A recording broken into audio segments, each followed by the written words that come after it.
urabona iyo umuntu afite imyate cyangwa amaga, kwihanaguriza mu rume bishobora kugukuraho umwanda wari ufite, ariko ntabwo byakuba imyate yawe ngo iveho. Iyo ufite imyate ushaka akabuye. So aba bantu nabo bakwiriye kumenya ukuri. Kuba warabaye umukristo byonyine kwezaho ibyaha, ariko bishobora kutagukuraho ibibazo bikwiziringirijeho kugeza umaze kumenya icyo ukwiriye gukoresha. Niba hari ikintu kibi kibaho mu buzima, ni ukwizera ikintu nicyo guha igisubizo cyacyo. Kaze mbabwirira ijambo muri bike mu mutima wanyu. Iyo Imana ikubwiye ngo nugira utya nzakugirira nti, ugakora icyo yavuze, wowe ntubone icyo yasezeranije, menye ko iyo wizeye atari Imana y'ukuri. Bishoboka bite ko Imana yaguhaye urubyaro, yemera kubyara akana wagakikira icyumweru kimwe kagapfa? Iba yarazanye ako kana ngo kakubabaze gusa? Imana yacu ni ingome kugeraho igushuka ngo iguhaye umwana agapfa umumaranye ukwezi? Ntabwo ari umushinga w'Imana. Hari igihe tugira ibi bibazo bidaturuka ku bicaniro, bidaturuka kuri karande, bidaturuka ku barozi. Hari ibintu bitatu nshaka ko mumenya, bitari ibicaniro, bitari amarozi, bitari abakonikoni, ariko bifite imbaraga zo gukora nk'iby'abarozi, ibicaniro na za karande zikora mu buzima bwanyu. Ibyo bintu bitewe n'uko biteye, hari igihe ubwabyo bihinduka karande. Aturutse ku barozi, turutse ku bitambo watambye. Ibyo bintu bitatu ndashaka ko abantu babyumva bakabibika mu mutima, kabyirinda nk'uko umuntu ashyingura uwo yakundaga. Ubwo kwanga umuntu uko kajya kumubika kure ntamugumane mu cyumba. Ibintu dukwiriye guta kure yacu bidutera ibibazo biduhambira. Icya mbere, niba uri hafi fata agakaramu uwandike. Ese koko karande ibaho? Umuvumo wokama abantu, ubukene, gukenyuka, inyatsi, icyangire, ubugumba biva ku mubi. Ese koko ibyaha nibyo nyirabayazana? Ese koko isi y'umwuka ibaho? Abamarayika, abadayimoni, abazimu, ibitambo n'ibicaniro bifite imbaraga, ibitangaza, ibimenyetso, deliverance. Ese byahindura amateka y'umuntu? Sobanukirwa kandi uhindurirwa amateka mu kiganiro Ukuri guhesha ubugingo na Apostle Charles. Yesu ashimwe. Turabasuhuje mu izina rya Yesu Kristo. Tubahaye ikaze nanone mu kiganiro cyacu, mu kiganiro cy'ukuri kandi guhesha ubugingo hamwe n'umubyeyi wacu. Uno munsi tugiye kuvuga ku yindi topic, ntekereza ko iri special kandi igiye kugira ibindi bintu byinshi hindura kandi isiga abantu benshi tumenye. Apostle, tumaze iminsi utwigisha kandi twanabonye ko ubuzima bw'abantu buruhijwe cyane n'ibintu bacamo bibagora buri munsi, kandi mu by'ukuri bidaciye mu bushake bw'Imana. Yego. N'umugabo nibwo wari muriyigisha uravuga uti ntago bishoboka ko Imana ari itanga urubyaro ikaba yanazibinda. Ntibishoboka. Bivuze ngo ntibishoboka ko umuntu yaba ingumba ari Imana ibikoze Oya ni ukwivuguruza cyane. Kandi abantu bajya bavuga muri Bibiliya ngo hari abantu babaye ingumba. Babonye ko waratanze urugero rwa Sara, ntabwo Sara yabaye ingumba kuko yarabyaye. Yego. Gutinda kubyara si igisobanuro cy'ubugumba. Ugasanga rero abantu benshi b'abakristo ugasanga bafite ibibazo bitandukanye, ugasanga bamwe ni ingumba, ugasanga abandi bafite ubukene bukabije, ugasanga abandi babaswe na addiction zitandukanye nk'uko twayibonye mu minsi yashize, kubatwa n'ibiyobyabwenge. yego, n'ibindi bibazo byinshi bigiye bitandukanye. Mu by'ukuri ubona ko atari ubushake bw'Imana kuba biba mu buzima bw'abantu. Yego. None Apostle, ikibazo nashaka kubariza abantu bose uno munsi, ko ibyo byose twagiye tubona ko biterwa n'abarozi ahanini, Yego. n'ibicaniro ndetse n'indi n'abapfumu n'abarozi. Ese birashoboka ko hari n'ibigihe biba umuntu akaba affected mu buzima bwe gutyo bidatewe n'iyo myuka? Urakoze cyane Rodrigue na mugenzi wawe, bari bawumugisha. Amen. That's a very powerful question. Ni ikibazo gikomeye gihindura ubuzima bw'abantu. Na mbere yuko ngusubiza, reka kuri iki gitondo ni amanywa. Yego. Reka mbanze nkubwire ngo ndashima Imana ko ibi biganiro turi gukora biri guhindura ubuzima bw'abantu benshi. Yego, yego, nibyo. Ndi kubona comments na feedback. Yego. Kandi zose ziragaragaza ko ibyo twigisha bihwanye neza n'ubuzima bacamo kandi ari abakristo. Yego. Bajyaga bibaza batari ko se ibyo twizeye birihe? yego ko ni ukuri ko ni ukuri Burya niba hari ikintu kibi kibaho mu buzima, Mm, ni ukwizera ikintu ntikiguhe igisubizo cyacyo. mm, Reka ze mbabwirire ijambo bike mu mutima wanyu. Iyo Imana ikubwiye ngo nugira utya nzakugirira ntya, yego ugakora icyo yavuze, wowe ntubone icyo yasezeranije, Mm, ujye umenye ko iyo wizeye atari Imana y'ukuri. mm, Kuko baravuga ngo Imana ni iyera, Imana ntibeshya, mm, iyo yavuze irasohoza. yego Ni ukuvuga ngo mu myigishirize ya Bibiliya Mm, harimo ibi bintu bivuge neza, mm, harimo amagambo yavuzwe n'Imana yego akunda gusozwa no kuvuga ngo ni uko Uwiteka Imana aravuga ngo, yego cyangwa agasozwa ivuga ngo ndi Uwiteka. Mm, Akenshi nujya wumva nk'umuhanuzi aguhanuriye akakubwira ngo Imana iravuze ngo nguhaye inzu, mm, agasoza avuga ngo ndi Uwiteka ubivuze, yego ibyo byitwa isezerano rikomereshejwe indahiro. indahiro Mm, Icyo kintu kiba kitazahinduka, wakora ibyaha utabikora, wagwa utagwa, niyo wapfa byakuzura. mm, Kuko icyubahiro cy'Imana kiba kibitse muri iryo jambo. mm, Ni igihe Imana ku ijambo yavuze yageretseho icyubahiro cy'izina ryayo, yego byitwa isezerano rikomereshejwe indahiro indahiro. So ah, Imana rero ntibeshya, yivuze irakora kandi irashoboye ntigenanirwa. yego Hari amagambo yavuzwe n'Imana, Mm, hari amagambo yavuzwe na Yesu, yego nayo ni ukuri. Mm, Hari amagambo Imana yavugiye mu bahanuzi mm, bitewe na inspiration yabahaye cyangwa umwuka wera. yego Hari amagambo ari muri Bibiliya yavuzwe na Satani. Mm, Ntabwo abantu babyumva ko Satani afite igice cye cy'amagambo ye muri Bibiliya. yego abantu benshi ntago babyumva ntibabe banabizi Ni ukuvuga ngo iyo usomye ijambo ry'Imana bakubwira ngo ni uko ngo Satani abwira Yesu ngo nupfa ukamukandamya. Mm, Ngo ninde uri kuvuga? ni satani Ni Satani uri kuvuga. Mm, Iyo ni section ya Satani iba muri Bibiliya yera. mm, Hakabaho n'amagambo yavuzwe n'abakozi b'Imana babwirijwe n'ubwuka wera cyangwa bakoresheje inama z'ubwenge bwabo. yego Ari naho usanga Pawulo mu gitabo cy'Abikorintho avuga ati ibi si umwami wacu bibategetse, Mm, ibi ni njye ubibabwiye, ariko nanjye mumenye ko mfite umwuka wera. mm, Nawe iyo rero dusoma Bibiliya dukwiriye kumenya ikintu kindi nacyo, mm, yuko Imana ntago byari mu mugambi wayo yuko hagira ibitabo runaka bishyirwa mu gitabo kimwe yego ngo gihinduke ikiyobora isi. yego Ibi byakozwe ejo bundi mu nama y'Inesiya, bikozwe n'Abaroma Mm, batari n'Abakristo, nyamara burya yego imyizerere yabo ni iya gipagani. Mm, Noneho mu gihe cy'umwami Constantin, ari nawe muntu umwe mu bantu batumye ikintu cyitwa Bikira Mariya kiza. mm, Buriya Bikira Mariya mubona buriya ni nyabingi iwabo. yego No kuri ntabwo ari nyina wa Yesu, ntimurakare ntimubabare. Ngira ngo nzongere mbyigisheho by'umwihariko mbereke yuko ari amayerekwa bavuga ko ya Madonna cyangwa ngo Bikira Mariya yoborekeye abantu. Mm, Ntabwo ari byo, ntabwo Bibiliya iteganya yuko Bikira Mariya azabonekera umuntu. Cyokora ni umutagatifu wabyaye umwami Yesu. yego Ariko mumenye yuko Bikira Mariya bamwizera bamwita umugabekazi wo mu ijuru. Mm, Umugabekazi wo mu ijuru ntabwo ari umugore w'umwami, yego ahubwo ni nyina w'umwami. yego Iyo umwami ari ku ngoma, Mm, umugore we yitwa umwamikazi. mm, Ariko iyo umwami yapfuye cyangwa akavaho agasimburwa n'umuhungu we, mm, yimana na nyina.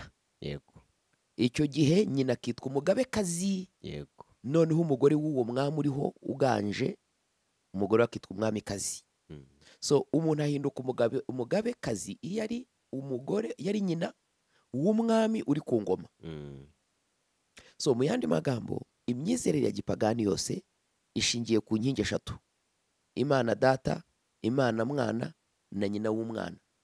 mm, Ntabwo ari umwuka wera. mm, Now iyi principle na mbere yuko Yesu avuka, na mbere yuko Bikira Mariya abaho, na mbere y'uko yosefu avuka imyaka nka 400 mbere yo kubaho kwa yesu yego habagaho umugabekazi wo mu ijuru ndetse abisirayeli baramusengaga. Muze kubisoma muri Yeremiya ibice 44. yego Igihe abisirayeli babwiraga yosefu Yeremiya aje kubabwira amagambo yerekeranye n'uko Imana ishaka ko bagenza, bari barahungiye mu gihugu cya Egiputa ahitwa Ipatirosi. Ntabwo iri hunga ari cya gihe Imana yaboherezagayo mu gihe cya Yakobo na Yosefu.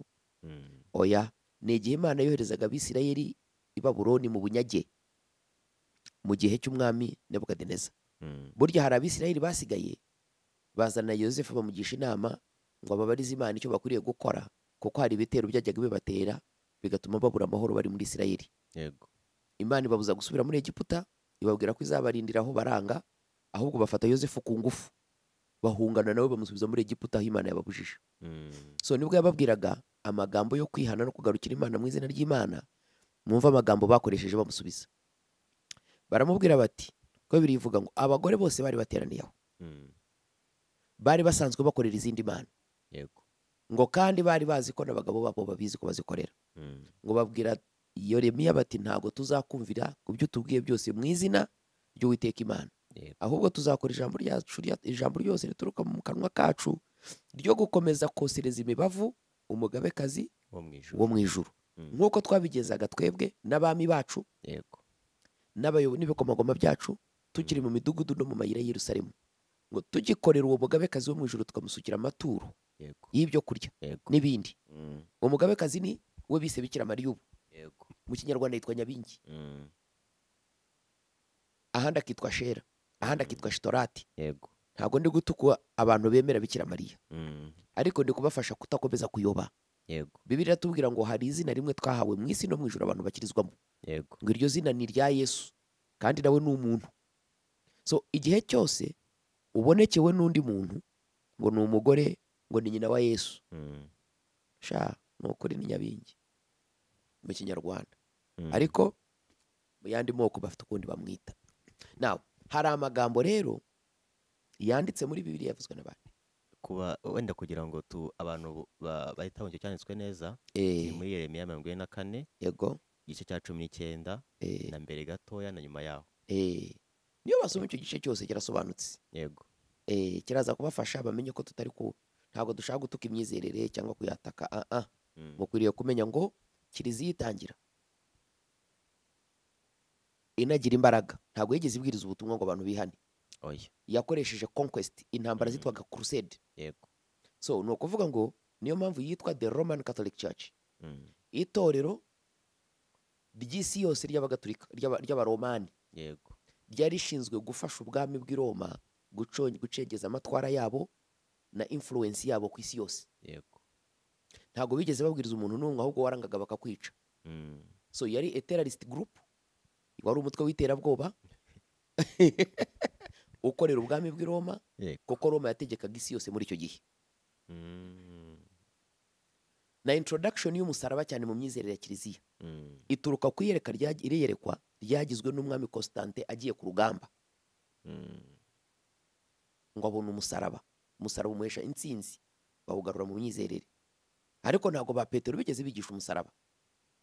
yego Oya, umuntu wifashinze ku musaraba ni Pawulo, nawe wari ufite umuco w'i Roma kuko yakuriye mu Baromani. yego yego So umusaraba ni mwiza, Yesu yawubambweho, ariko umusaraba si we byiringiro byacu. Ibyiringiro byacu ni urupfu no kuzuka kwa Yesu. yego Haleluya. amen. Umusaraba ni igikoresho yabambweho. Yewe Bibiliya navuga ngo havumwe umanitswe ku giti, yego ariko yahindutse ikivume ku bwacu kubw'umusaraba kugira ngo twe tuvumurwe. So turashima umusaraba, yego, ariko ntabwo twawushima nk'uko dushima Yesu.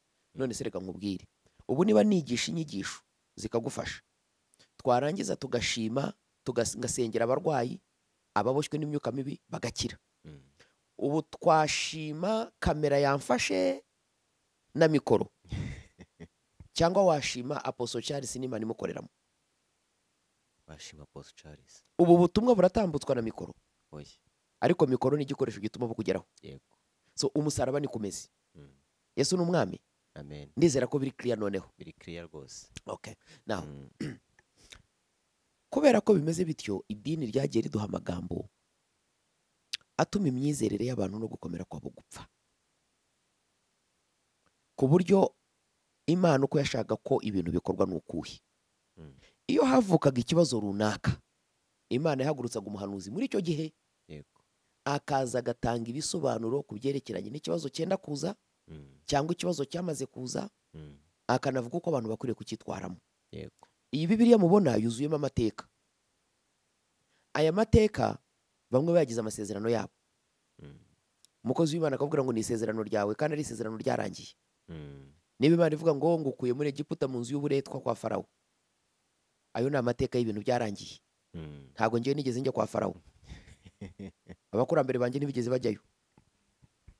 Nari umunyamahanga, nayo ntaraba uwo mu bwoko bwa Aburahamu kubwo kwizera. Mm. So ntabwo ngewe nigeze nambuka inyanja itukura. Anyumvise? Yego. So abambutse baranambutse, si ubuhanuzi bw'ibitazaba, ni ubuhanuzi bw'ibyarangiye. Bwararangiye. So Mose yari umuhanuzi w'icyo gihe. Mm. Hari irindi jambo abantu bakunda gusoma rivuga ngo nzi ibyo nibwira kubagirira, si ibiba ahubwo ni amahoro. Yeremiya 11. Yego. Ririya jambo naryo ni amateka yarangiye. Mm. Urumva igihe Abisirayeli bagomeraga Imana ikabohereza i Babuloni, Mm. bageze i Babuloni, abahanuzi b'Abisirayeli b'ibinyoma bajyaga baza kubwira Abisirayeli bari i Babuloni mu bunyage ngo nimwigomeke, ngo niko Uwiteka Imana avuze, ngo kuko ndashaka kubatabara nkabasubiza mu gihugu cyanyu. Mm. Imana imenye ko bari kubashuka bagiye gutuma ahubwo babica bakabamarira i Babuloni, Mm. nongera ituma Yeremiya yandika urwandiko araruboherereza. Hatangira havuga ngo imyaka 70 nategekeye i Babuloni nirangira, Nirangira. nzabagarukaho basoze ijambo ryanjye ryiza Mm. ryo kuzabagarura hano iwanyu. Imyaka 70 nirangira, Mm. 70. Yego. Noneho akomeza avuga ngo erega nzi ibyo nibwira kubagirira. Ah. Si bibi. So ibyo bintu nabyo byarasohoye.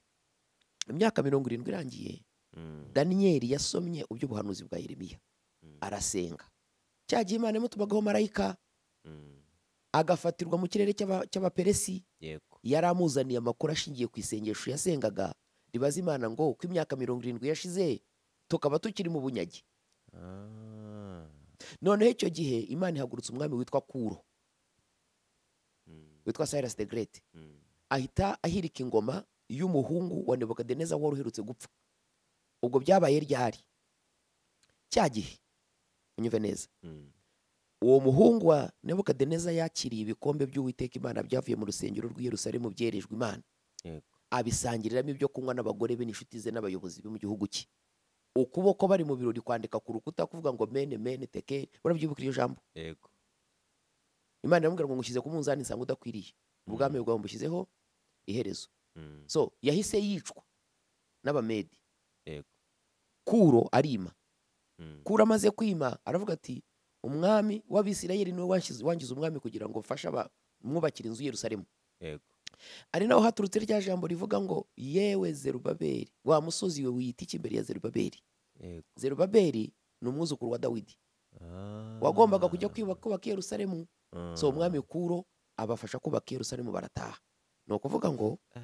ubuhanuzi bwa mbere bw'imyaka 70 y'i Babuloni, Yego. bwa bundi bushingiye ku ijambo rivuga ngo rega nibwira ibyo nzabagirira Erega nzi ibyo nibwira kubagirira. kubagirira, Mm. sibyo? Yego. Igice cya mbere gisohora ku gihe cy'umwami Kuro, Kuro. yubaka i Yerusalemu urusengero, Yego. ariko hasigara inkike zarwo Mm. zitubatse. Mm. Muri icyo gihe haba intambara hagati y'Abamedi n'Abaperesi, Yego. bahitamo guhuza ubwami bwabo barifatanya. Iyo usomye mu gitabo cya Daniyeli, bashushanywa n'inyamaswa ya gatatu yitwa idubu, itambitse urubavu, ifite ibikaka y'imbavu 3 mu kanwa kayo. Mm. Ntabwo ibyo wabyumva ubu. Inyigisho z'ubwami. Noneho icyo gihe bayoboraga ibihugu 120 kugera mu Buhinde. Mm. Ku ngoma y'umwami Ahasuwerusi, umugore we ntiyamwumvira baramwirukana, nibwo harongorwaga Esiteri. Mm. Hadasa waje kwitwa Esiteri. Ku gihe cy'ingoma ya Ahasuwerusi Mm. nibwo inkike z'i Yerusalemu zubatswe. ubuhanuzi bwa nibwira nzi ibyo nibwira kubagirira buba burarangiye burasohoye. Busohora mu gihe cya Ahasuwerusi. Ibyo bikorwa birangazwa imbere n'umuntu witwaga Ezira n'uwitwaga Nehemiya. Yego. Ubwo bwararangiye, si ubuhanuzi bwawe, ni ubuhanuzi bw'i Yerusalemu bwarasohoye. Icyo gitabo cyabaye clôture. So ni ukuvuga ngo Bibiliya ni n'igitabo cy'amateka. Yego. Ariko harimo n'amasezerano y'iki gihe. So uko Imana ikora, ishaka ko uyu munsi wa none habaye ikibazo, Imana ihagurutse umuhanuzi. Nk'ubu hari era ya AI. Imana yakabaye ihagurutse umuhanuzi akatubwira uko dukwiriye kubyitwaramo, ikivuze ikatumenyesha niba aricyo kimenyetso cy'inyamaswa cyangwa niba atari nacyo. Yego. Hari abantu bakize ikimenyetso cy'inyamaswa byaracitse, ariko Imana nta kintu irabivugaho officially. Abantu baratomboza, bararaguza umutwe. Kubera iki Imana nta kiri kukivugaho ngo cyemerwe mu buryo rwa rusange? Nuko bamaze kudushyiriraho Bibiliya bakatubwira ngo ntukongereho ntukagabanyeho. Yego. Mwanyumvise? Yego. Iyi ntambara iri kubera mu burasirazuba bwa Kongo, ubu Imana iba yarabivuzeho. Ariko ubu nta makuru dufite. Amatora y'ibihugu, umuntu Imana ishima ko ari uzaba perezida yakabaye ibivugaho, ariko ubu ntitubizi. Antikristo azanaza tutamuzi, kuko Imana nimumbwira azamenywa namwe gusa mu nkurikira. Yego. Ariko ntazamenywa n'abakurikira undi mukozi w'Imana. Hari igihe umukozi w'Imana azavuga ngo Apostle Charles yavangiwe. So byatumye abantu bajya mu buyobe, izose n'ingaruka za kiliziya. Yego. Hamwe n'ubwami bw'Abaroma. Now warumbajije uti ibibazo byinshi abantu bahura nabyo ko bishingiye ku kibazo cy'abarozi, ibicaniro, imbaraga z'umwijima, bituma batabyara, bituma bakena, bituma barwara, bituma bakenyuka.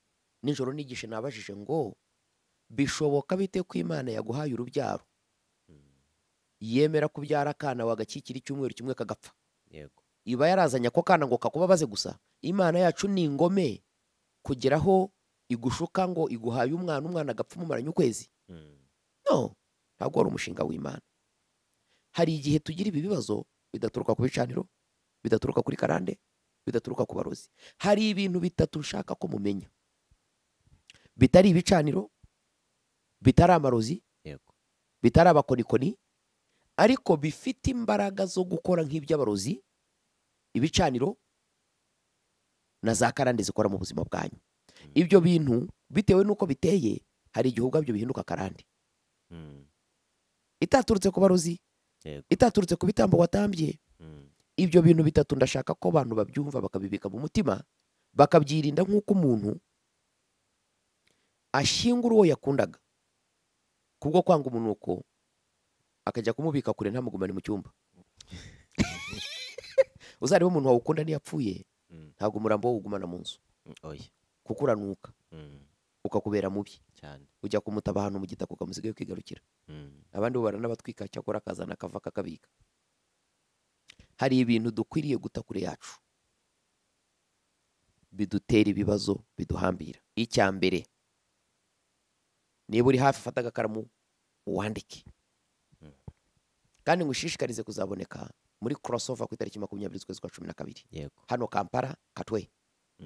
Turaza no kubashyiraho inomero mwahamagara ku bantu bashaka kuza kwambuka. Nuba ushaka kuza kwambuka, uzafata urupapuro urwandike ibyifuzo bitatu by'ibintu ushaka ko Imana igukorera umwaka wa 2026. Byandika uzabinzanira. Apostle Charles nijye uzaba gusengera. Urundi rupapuro rwandike ibintu bitatu biri mu buzima bwawe, niba ari karande, niba ari ibicaniro, niba ari abazimu, niba ari ibibazo nk'ibi ngiye kuvuga. Ubyandike ku rupapuro. Hari isengesho tuzakora ribikura mu buzima bwawe. Nawe 2026 irangira uzagaruka imbere y'Imana y'itoro ry'agakiza kukuri, uzanya amashimwe. Uzavuga uti iyi Mana kuki ntayimenye kera? Now ikintu cya mbere cyitwa umuvumo. Umuvumo ni iki? Umuvumo ni ijambo ribi rigamije kuzagutera amakuba runaka, ubwirwa n'umuntu wese ugufiteho ububasha mu buryo bw'umwuka. Abo ni bande bagufiteho ububasha mu buryo bw'umwuka? Uwa mbere ni isuku byara, uwa kabiri ni nyoko kubyara. Kubera iki? Hafi 75% y'imigisha yose umuntu agira ku isi ni uruhererekane rw'imigisha y'igisekuru. Imigisha yawe wowe Rodrigue hafi 75% yayo ni umugisha w'igisekuru ukomokamo. yego Niyo mpamvu umubyeyi ariho umuntu umurage. Kuko na Bibiliya ivuga ngo inka, ubutunzi n'amatungo ubiragwa n'umubyeyi. yego So ni ukuvuga ngo ibyo wahawe na so na nyoko mu magambo cyangwa mu bifatika uzabiraga abana bawe, yego haba ari mu magambo cyangwa muki. Uwo ni umugabane wanyu. yego Ushobora gupfa uri umukene ariko waraga abana bawe ijambo ryiza rikazabatungisha mu biri mu murongo w'umuryango w'iwanyu. Amasha, niba hari ikintu mukwiriye kwitondera ni ikintu cyitwa umubyeyi ukubyara. Niyo mpamvu njya nigisha itorero nkavuga ngo niba ukunda Apostle Charles ukamugurira agakositime keza ngo yambare neza arimbe kubera ko ari umubyeyi mwiza mu buryo bw'umwuka, nujya umara kumugurira agakositime kamwe, aka kabiri ujya ukagurira so, agatenge keza ukagurira nyoko kubyara, kabone naho yaba yarakubereye mubi. Umugisha ukora ku bapasiteri gusa udakora ku babyeyi bakubyara ntabwo uri equilibre, ntabwo uri balanced, ntabwo wakugeza aho ujya neza. Ababyeyi ni ikintu gikomeye. Umubyeyi wa kabiri mu buryo bw'umwuka n'indi ni umushumba wawe, pasiteri wawe. yego Afite ububasha. Umuntu uvuga ngo kiri indwara ukayikira ashobora no kuvuga ngo gakenyuka ugakenyuka. yego Umuntu ukubwira ngo ubona akazi wari umushomeri ukakabona ashobora no gutegeka kuva mu kazi ukaba umushomeri. Abo ni ukubitondera. yego Mukajya mwirinda ikintu cyose gituma musitaranaho. yego Wa gatatu n'indi, umuntu ufite ubutware mu buryo bw'umwuka ni umuntu wese wakureze uri umwana, tuvuge ni nyogosenge wakureze uri muto, ni umugabo wagufashe uri mu bibazo arakurongora akwitaho kubera nk'umugabo n'umubyeyi, yego cyangwa ni umugore wabigukoreye. yego Mujya mubona nk'umukobwa ufata umusore akamurihira amashuri, umusore yamara kurangiza yabona akazi keza agahita amuta agashaka undi nguri yarashaje, uwo muntu arakuvuma ukarinda upfa nabi. Yewe, kuko barigize status ya kibyeyi mu buzima bwawe. yego Ba nyogosenge, ba nyogokuru, abo bantu baraho hafi n'ababyeyi bawe, ni ukubitondera cyane cyane iyo yagize uruhare mu kugirira neza. yego So mujye mwirinda kubagirira nabi, mwirinde no kubahemukira barabagiriye neza. Ashimwe. amen Ndabizi ko hari abantu bari buvuge ngo umuvumo w'ubusa. Ayo ni amagambo uvuga. Uzahure n'umuntu bavumye nibwo uzamenya ko iryo jambo uvuga cyari igitekerezo cy'umwanditsi, ntabwo yari inspiration y'umwuka wera. yego Hari amagambo y'ubwenge aba muri Bibiliya bidasobanuye ko ari umwuka w'Imana wavuganye nabo, ariko nka Salomo yari umunyabwenge, ntabwo byari ngombwa ko yagomba kuzura umwuka wera. Hari ibyo yaduhaye nk'ubwenge bw'inama z'abantu bakuru b'abanyabwenge. yego Uwa gatatu n'indi ni umupfumu, ni umurozi, ni abanyamwuka. Yego. Bagira ubutware ku bantu. Ugiye ukivuza ku mupfumu akakuvura ugakira, warangiza ukamuhemukira akabyuka akavuga ngo sha araguhamye kandi ari uwa Satani. Ariko mumenye ngo mu isi y'umwuka ni abanyabutware. Mu isi y'umwuka ni abanyabutware. Nawe abo bantu mubirinde, mumenye uko mukorana nabo kuko bafite ubutware. Reka nze kuvugira rimwe ikuba ibintu bikora. Umuvumo wari uwa mbere, cyangwa reka nguvuge ngo urangize nguvireho rimwe. Muje gusoma muri Yosuwa ibice 6:26 hari ikintu cyabaye, baze kwisomera nta kibazo. Yosuwa ariyo yinjira mu gihugu cy'isezerano cya Isirayeli. Bafashe ahantu hitwa Yeriko. yego Bamaze kuhafata ahashyira umuvumo. Arategeka ngo uyu murwa nihagira umuntu uzashaka kuwubaka, ko yashaka kuba umusaka, ntagira umuntu uzawubaka azapfusha imfura, kandi niba ari gusoza kubaka yubaka ibipangu byaho azapfushe bucura. Uwo muvumo awushyiraho nyuma y'imyaka nka 400 awuvuze. Umugabo umwe bari bubone mu bami ba mbere 16:34 araza arahubaka, agitangira gukora fondasiyo apfusha imfura, amaze kuhubaka apfusha bucura. Babisome muri ibyo byanditswe ko mbitanze. So umuvumo rero ukora uti? Umuvumo umeze nk'imungu. Iyo ijambo ryitwa umuvumo rishyizwe ku buzima bwawe, yego, hahita haza umwuka ukakwinjiramo mu buryo utumvaga, yego, ariko iherezo urota inzozi. Uwo muvumo iyo umaze kwinjira mu buzima bwawe, utangira gushakisha ijambo ryakuvuzweho kugira ngo urisohoze. yego, Imivumire iratandukanye. Hari igihe umubyeyi akuvuma ngo puh, urakagenda uzabone. Abaguteze amakuba mu byo ukora byose, yego, abaguteze ibyago ngo buri kintu ugerageje gukora cyose kizakuzanira amakuba. yego, Iyo umubyeyi akubwiye ngo uzabyare wibanze, abavuze ngo abana bazakumerere nk'uko umumereye. Hari umwuka uhita uza mu buzima bwawe akinjira mu rubyaro rwawe akarugenza uko, nk'uko wamugenje. Yego. Hari n'igihe umubyeyi avuga ngo waramuhemukiye kandi utaramuhemukiye, ari ufite ingeso mbi, yego, ariko umubabaro afite muri we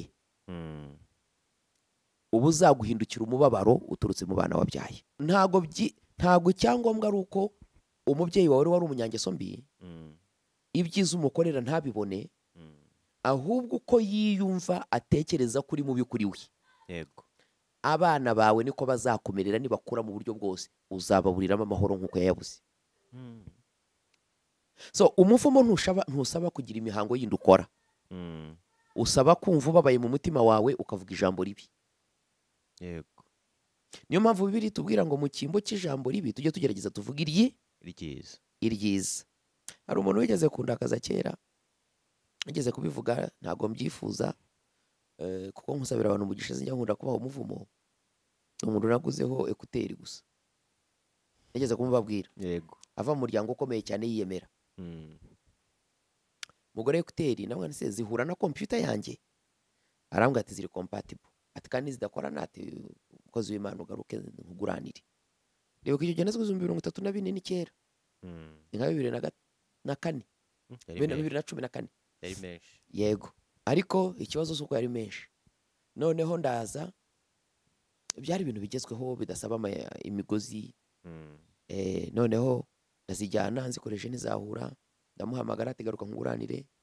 Ndagaruka, ubwo navaga Kimironko njya mu mujyi, mfata imodoka ndagenda, ngezeyo arambwira ati zihuye nazo ntazihari, ugenda uzagaruka ejo kuwa saa 4.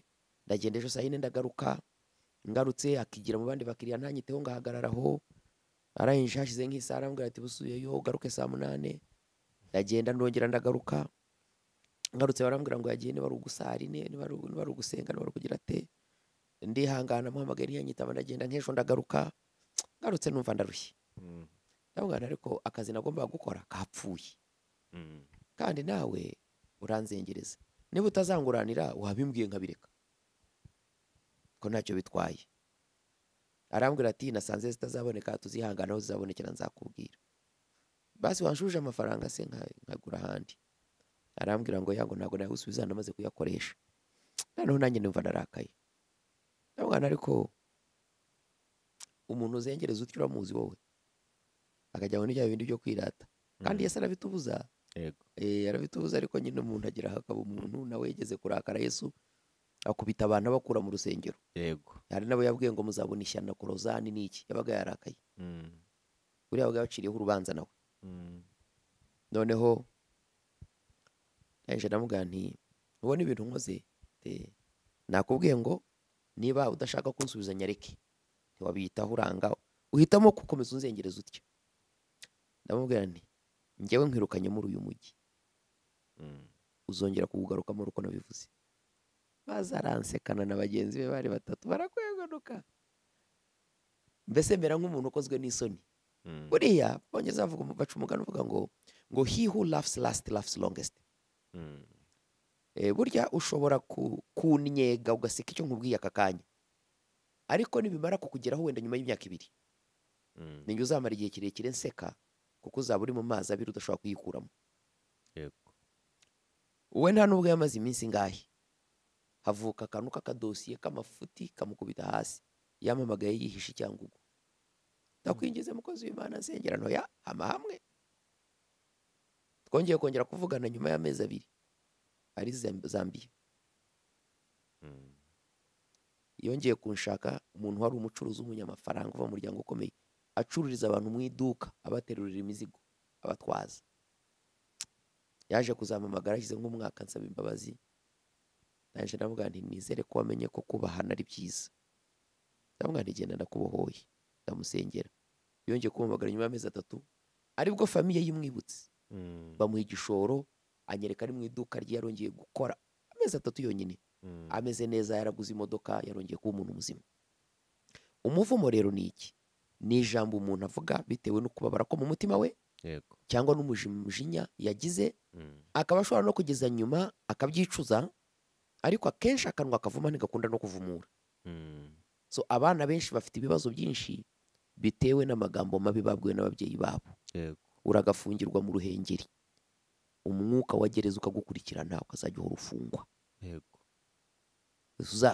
Waza n'ikintu cyagwa hasi turakazana ibimeneka, umubyeyi akagira ngo yagututse naho yakuvumye.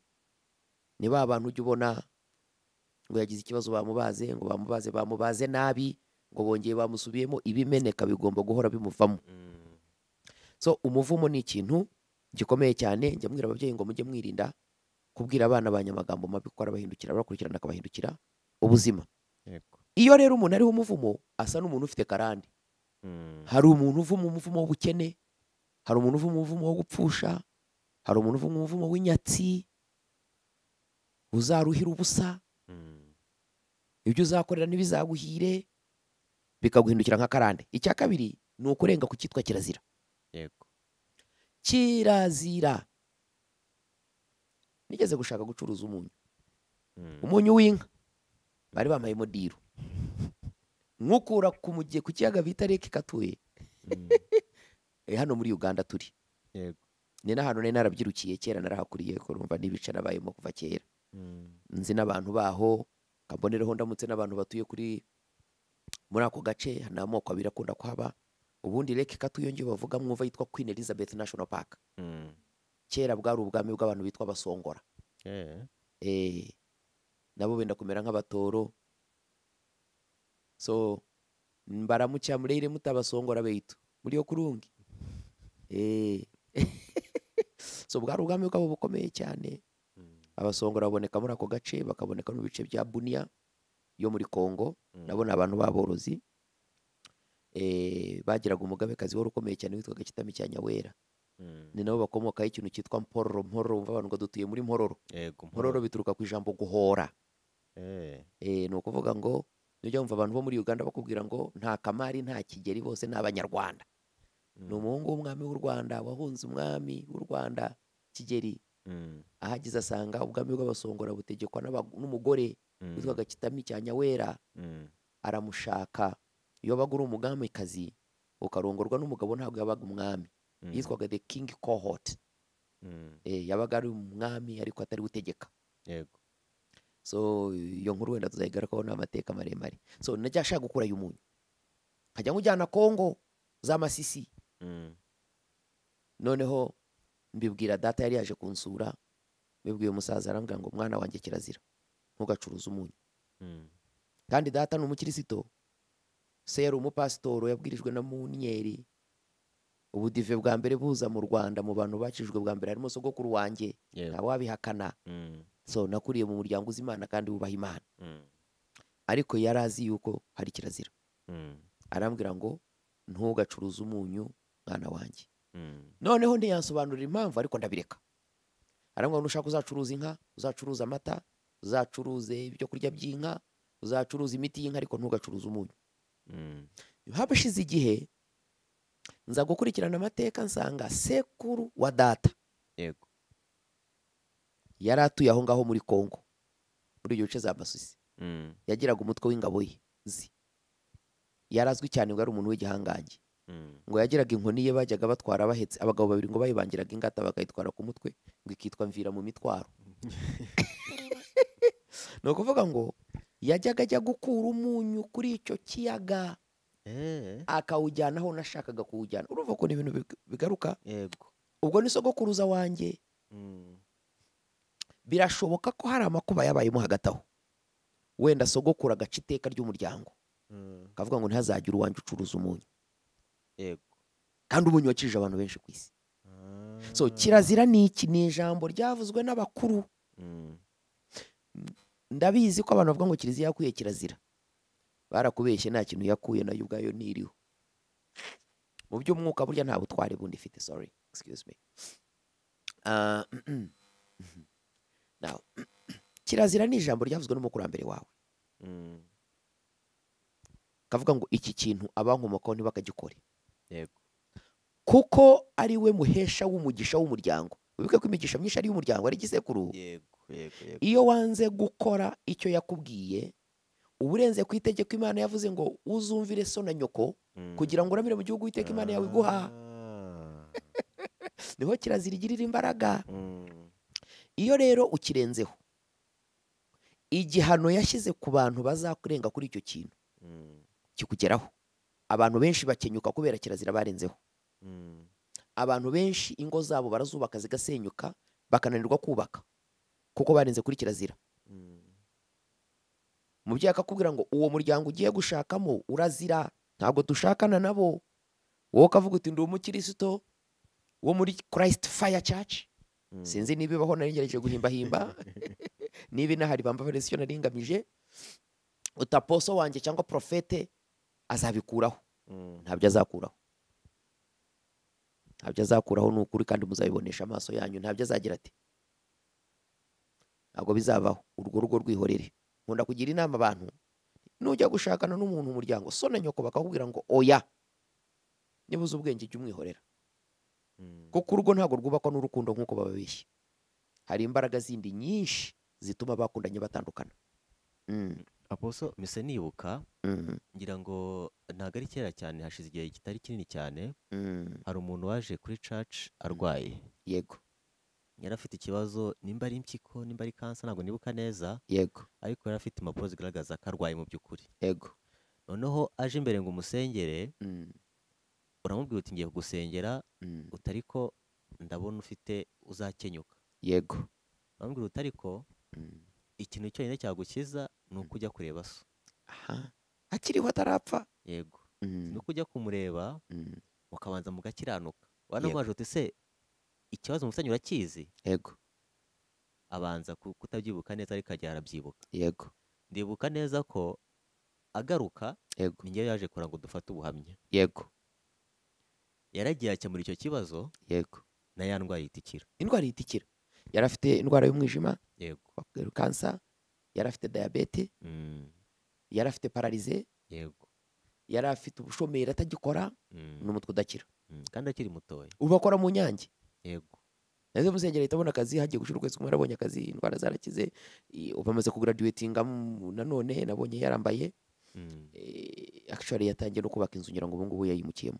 Ikintu cyanangaje ni uko nta kindi cyamukijije. Yakijijwe na se. Nasi.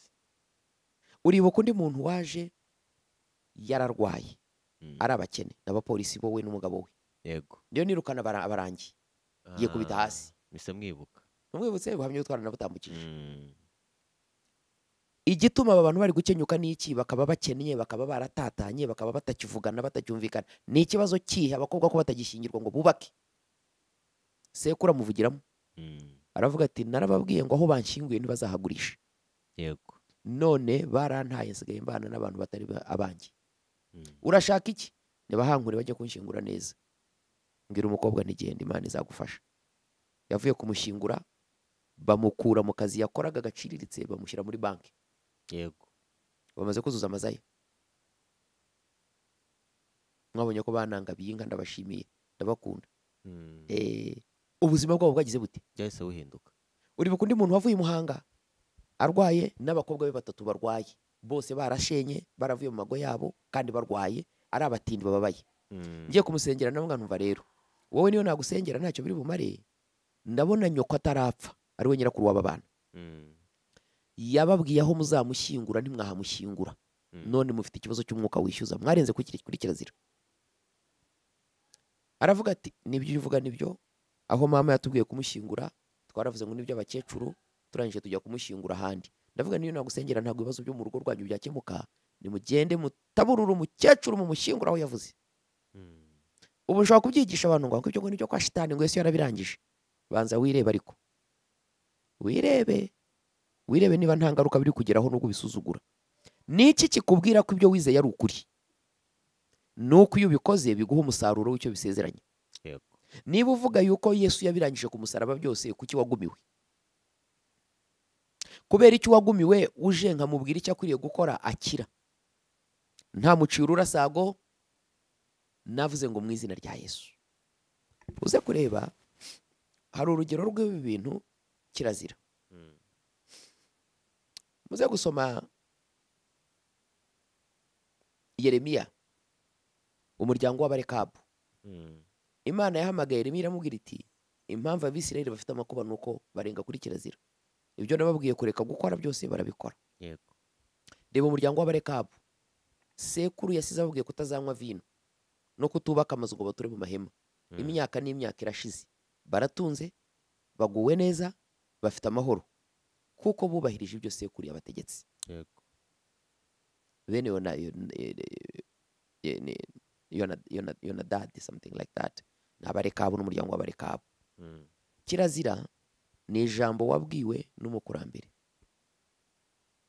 warangiza ukarirengaho. Hari n'ikindi nshaka kubaho urugero mushaka mucyitaho neza. Kirazira ni itegeko ry'umuryango, bihinduka umwuka wishyuza. Iyo wayirenzeho iguhindukira umwuka wishyuza, ukakwishyuza buri kintu cyose cyari mu itegeko ry'umubyeyi. Nge nkanjye ubwoko bwanjye nzira ifuti murarizi? Inka yanjye igiye kubyara, uzi ko inka ibanza amaboko, hakaza umutwe nyuma, ntabwo ibanza amaguru. Iyo igiye kubyara ikabanza amaguru, byitwa ifuti. Iyo ndayizira. Ikirangabwoko bwanjye ni igikeri, ntabwo nakica. Igikeri nyamabondo ntabwo nagira nte. Kandi nuzuye umwuka wera, ndi intumwa y'umwami Yesu. Ibimenyetso by'uko Yesu turi kumwe murabibona. Hari ababwiriza amagambo gusa, amagambo umuntu wese yayavuga, ariko gukora igitangaza ni ikimenyetso cy'uko Imana iri kumwe nawe. Uribuka ko hari n'uwasanze Yesu nijoro w'Umufarisayo aramubwira ati tuzi ko uri umwigisha waturutse ku Mana. Ati kubera iki? Yesu amubaza ati kuko nawe ushobora gukora ibitangaza ukora Imana itari kumwe nawe. So ibitangaza n'imirimo ni evidence y'ukorana nawe. So ni ukuvuga ngo kirazira nayizana karande mu muryango ikawuca. Kirazira ishobora kuzana ingaruka zo kutubaka, ishobora kuzana ingaruka z'indwara, mukagira ubwoko bwa kanseri runaka ihora ibica, ishobora kuzana ubushomeri, ishobora gutera umuryango uburemba, ugahinduka umwuka wishyuza mu muryango cyangwa ku muntu wabikoze. Niho ujya ubonera ukabona umuntu umwe family yose irakize iteye imbere, harimo umuntu umwe wazonzwe. Akenshi usanga ari kirazira. Ugasanga wakoze ibintu bibujijwe, waryamanye na mushiki wawe se byari bibujijwe, ugasanga wubatse nabi ko washatse mu bantu udakwiriye gushakamo, mu bwoko udakwiriye gushakamo. Ntimukabihakane. Niba bavuga ngo uyu muntu atera umwaku, my friend, haba hari impamvu. Ntabwo yawutera abantu bose, ariko haba hari ikintu kigeze kiba. Niba umuntu ari inshuti ya so, baragiranye igihango, ntukagihemukire ngo kuko so yapfuye. Ibyo bintu bizana amakuba. Icya gatatu ni icyitwa indahiro. Indahiro. Rodrigue nitwicarana ukambwira uti nkwijeje yuko nzagufata amaboko muri uyu murimo niyo nabikorera ubuntu, nintabikora Imana izampane. Uba warahiye. Noneho bivuze ngo Imana izampane, uba ukoze iki isezerano ridakuka, isezerano rikomereshejwe indahiro, kuko warahiye ukuruta witwa Imana. yego. Ni kimwe n'ukuntu abantu barahira ngo ni ukuri kw'Imana. Wari wanyumva ndahira ngo ukuri kw'Imana? Oya. Ni ukuri. Iyo nakabije ndavuga ngo ni ukuri. Mm. Kuko iyo wongeyeho Imana indahiro ntabwo iba igikutse. Wasezeranije utangaho ukuruta ari we Mana h'umugabo. So igihe cyose utazakora bya bindi wakoze, Imana watanzeho umugabo izaguhana. Yego. Niyo mpamvu biri tubwira ngo mubwiriza ngo nuhiga umuhigo ntugatinde guhigura, nabyo ni icyaha. Jya wihutira guhigura icyo wahize. Kavuga ngo kuki Imana yarakarira ijwi ryawe, amagambo wavuze, yarangiza igatsemba imirimo y'amaboko yawe. So ni ukuvuga ngo umuhigo ni indahiro. Yego. Indahiro yose izana umugisha ikazana n'umuvumo. Itera ingaruka zikomeye cyane. Niba uzawusoma mu bami muri Samweli wa 2 ibice 21 guhera ku murongo wa mbere, muraza kureba hari abantu bitwa Abagibiyoni. Yego. Bakomokaga mu bwoko bw'Abamori. Isirayeli yagombaga gutsemba muri Kanani kahatura. Bo babonye Abisirayeli ukuntu Imana iri kumwe nabo bari gutsemba bene wabo babamara, bakora inama. Aba bagabo ko ntawe uzabarwanya ko bashoboreye, ko bigaragara ko Imana yabo ikomeye kuruta iyacu, ko bene wacu bashize bakaba igihugu bakigaruriye, dukora iki kugira ngo ducike ku icumu? Baravuga bati reka dushaka abantu b'intumwa tubatumeyo. Bagende bababwire bati twe turi ubwoko bwa kure, ntabwo dutuye mu gihugu Imana yabahaye, ariko twumvise iby'Imana yanyu iri kubakorera. Twumva iyo Mana turashaka kwishakaho ubuhake. Basi niyo itaba Imana yacu ariko tujye tubakorera mutucungira umutekano. Baravuga bati se ko dutuye hano hafi yacu bazabona tutavuye hafi? Batoya, nimushaka imyenda y'ubushwambagara yashaje muyambika aba bantu, mufate imigati muyibike nk'ibyumweru 3 igwengere, mubahe ibikweto byacitse, bisiga ivu base nk'abantu banduye umwanda, base n'abantu banduye. Yego. Bambaye ibyenda bicitse, mufate ibintu by'impano mubyoherereza umutware wabo Yosuwa. Barabizana bahageze bati murabaye, bati twe duturutse kure, mubona ko imyenda yadusaziyeho turi mu rugendo. Dore impamba twazanye yose yaragwengeye yarangiritse. Duturutse kure ariko amakuru y'iby'Imana yanyu iri kubakorera twarayumvise, isi yose yarayumvise, tuje kwishakaho ubuhake. Mudusezeranye ko wenda tuzaba abagaragu banyu, ariko ntimuzatwicire kutumara ngo natwe igihugu cyacu mukijyane. Barabazanya bati ibintu nibyo, bati ntimubona ukuntu bameze. Ntibagisha Imana inama. Yego. Bagendera ku marangamutima. Yosuwa arahira indahiro we n'abakuru. Baravuga bati mutarere mu izina ry'Imana yanyu ko mutazatwica. Barabarahira. Bamaze kubarahira, Imana irabasanga. Urabona abanzi banyu musezeranye nabo murahiye indahiro. Bati baturutse kure, ati kuki mutambajije? Dore batuye hariya hirya mu birometero nka 5 gusa, nibo bari bakuri gukurikiraho ngira ngo nk'ejo. Bati tubice. Imana iti ntabwo mwakwica abantu mwarahiye mu izina ryanjye. Yego. Urumva indahiro? Yego. Yego. Bati reka tubagira abagaragu bacu bajye bavoma amazi bazane n'inkwi zo ku gicaniro. Abo bantu barabyemera baciga ku icumi. Baravuga ati ariko bazahora bari amahwa kuri mwe, muzahora n'intambara ku bwabo. So abo bantu Yosuwa yarahiye indahiro ko atazabica. Sawuli amaze kuba umwami nyuma y'imyaka myinshi, yabarwaye inzika kubera ibibazo bagiye babateza, arabica. Amaze kubica, Sawuli amaze gupfa, hatera inzara kumara imyaka ingahe? 3 muri Isirayeli, abantu barapfa bicwa n'inzara. Dawidi aragenda agisha Imana inama mu gusenga, aravuga ati Mana yanjye twakoze ikihe cyaha abantu we kubamazwe n'inzara? Dawidi aramubwira ngo byatewe n'icyaha cya Sawuli, iriya nzu y'umugome. Barahiye Abagibiyoni indahiro mu izina ryanjye, none yayirenzeho arabica, kandi mwaragombaga kubarinda. Nubwo batera ibibazo ariko mwarahiye mu izina ryanjye. none dukore iki Imana kugira ngo ikibazo kivaho? Fata urubyaro rwa Sawuli rwasigaye bose ubice, amaraso ya bene Sawuli ahorera amaraso y'Abagibeyoni, ntumbi Yego. zabo muzimanikaho, bamara iminsi abantu bose babareba, yicwa n'izuba, iribwa n'inyoni, nibwo inzara izashira. Dawidi ahamagara Abagibeyoni abasaba imbabazi, azana abana b'umuryango wa Dawidi arabica, arababaha, babamanika ku biti, kumara iminsi. Bamaze kubahorera, imvura iragwa, inzara muri Isirayeli irashira. Urumva indahiro? Habaye indahiro ugahiga umuhigo cyangwa ukarahira indahiro, ihinduka umwuka wishyuza. Yego. Iyo warahiye umuntu uti nzakwishyurira minerivare kugeza urangiye, ntukabihagarike. Njya mbona abantu bemerera abantu kubakorera ikintu, hagira igihe bagacika intege bakabihagarika. We jya ubategereza urebe, bazabyishyura.